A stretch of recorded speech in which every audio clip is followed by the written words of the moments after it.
Pois bem, hoje vamos falar um pouco sobre o TensorFlow Transform, que na verdade é uma de muitas ferramentas para transformação de características em escala e é a que a gente escolheu para falar nesse curso aqui. Vamos lá.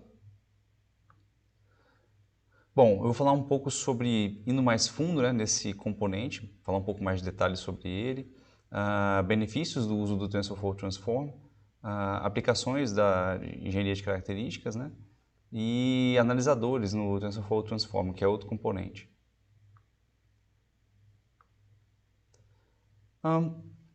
Bom, aqui, essa é a arquitetura geral do TensorFlow Transform. A gente tem como entrada, né, os dados de treinamento, e lá na saída, se você for observar, tem o sistema em serviço, né? E no meio tem o pipeline em si, que é o que a gente vai fazer. Como que funciona esse pipeline? Então, como entrada, né, você tem os dados de treinamento, que vão passar para esse componente chamado transform, vai devolver os dados transformados, vai passar para o componente chamado trainer e vai devolver o modelo treinado, né? E transform e trainer são componentes em amarelo, né? E em cinza ali temos os dados. Como que é dentro então desse TensorFlow Extended, né? Em que o transform é um dos componentes? Bom, a gente passa os dados para o example gen, né? O example gen é o componente que vai dividir os dados aí entre treino, teste e serviço, né? Depois você vai passar esses dados para o example gen, vai passar para o statistics gen, que vai gerar estatísticas calculadas como média, desvio padrão, etc. Ele vai passar isso para o esquema gen, que vai observando os dados e observando, na verdade, as estatísticas calculadas pelo Statistics Gem, ele vai calcular aí média, desvio padrão e outras estatísticas desses dados. Vai passar isso aí para o Example Validator e também as estatísticas vão ser passadas para o Example Validator, que vão verificar os dados em busca de algum problema, como dado com tipo errado, por exemplo, né? Então ele vai identificar dados, exemplos com problemas. Depois disso, né, o transform, que é o que a gente vai dar mais detalhe nesse vídeo, vai pegar os dados, né, do esquema e o dataset e vai fazer de fato aqui que vai estar a engenharia de características mesmo, a transformação dos dados, né.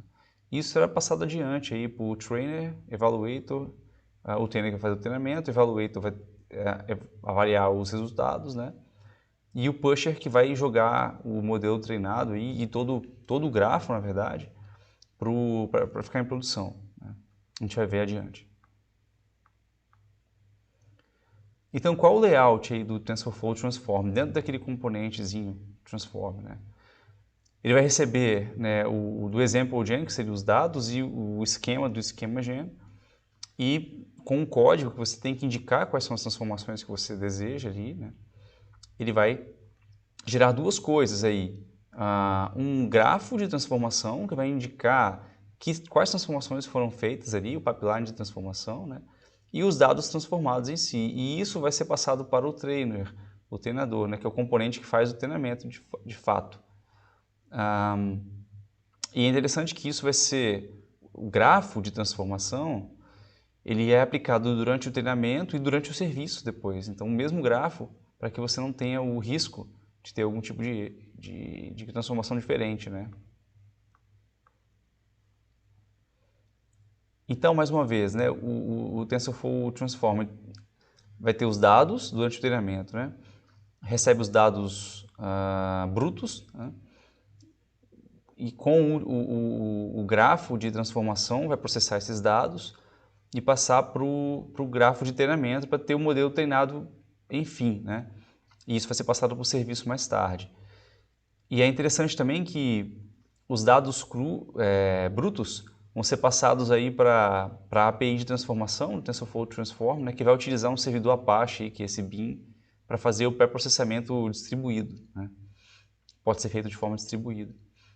Então, lá no serviço, a gente vai ter o grafo de transformação e o grafo de treinamento, que seria o modelo treinado em si.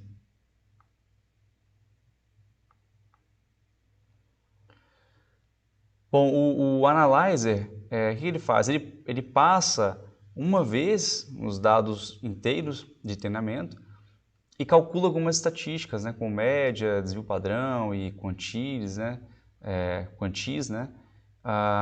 que vão ser utilizadas mais tarde durante o pré-processamento, a transformação. E ele é feito porque isso tem que ser feito apenas uma vez, passando os dados apenas uma vez, né, ele guarda essas variáveis. Então, por exemplo, o TF-min, por exemplo, ali, tft.min, calcula o mínimo de um tensor, que seria os dados ali, né, no conjunto de treinamento. E aí isso vai ser, como eu falei, aplicado aqui com essas constantes, né, esses tensores de constantes, para serem aplicados aí durante o treinamento, durante as transformações e, por conseguinte, no treinamento e no serviço. Então, o mesmo grafo é utilizado no treino e no serviço, sem risco de ter transformações diferentes. Então, quais são os benefícios do uso do TensorFlow Transform? O grafo emitido contém todas as constantes e transformações necessárias. Então, sem risco de transformações diferentes, né? E o foco no pré-processamento de dados apenas na hora do treinamento. Não é necessário, né, os dados serem processados durante o treinamento, por exemplo, né? Durante outro momento, por exemplo. Ele trabalha em linha durante o treinamento e o serviço, ou seja, o mesmo grafo, né? Durante o treinamento e durante o serviço. Não há necessidade de código de pré-processamento no tempo de serviço. Como já falado, isso vai ser feito através do grafo. E as transformações aplicadas são aplicadas consistentemente, né? Independente da plataforma de implantação. Então, você vai implantar num num servidor, ou para browser, ou para mobile, você pode utilizar o mesmo grafo e não há risco de ter implantações diferentes. Então, aquele analysis que eu comentei aqui, o framework dele, né? Você tem algumas operações que a gente pode fazer ali, como em dimensionamento, né? Utilizar o Z-score, ou de 0 a 1, em bucketizing, que seria colocar em baldes, né? Para variáveis, transformando em variáveis categóricas de alguma forma, né? Você tem as operações de quantio, né? Etc. Para, por exemplo, o vocabulário, né? Você tem bag of words, anigramas e até PCA para redução de dimensionalidade, né?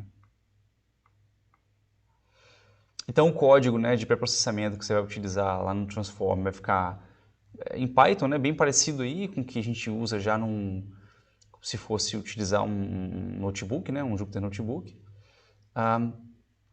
Aqui alguns exemplos de dimensionamento, vocabulário, como o bucketizing, por exemplo. E só para vocês terem uma noção aí, algumas importações comumente utilizadas aí, observem que tem esse Apache Beam que vai ser utilizado lá, como eu comentei, para fazer o processamento distribuído, né?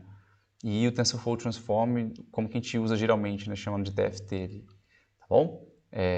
Na próxima aula eu vou dar um pouco mais de detalhe, um exemplo aí sobre isso. Até mais!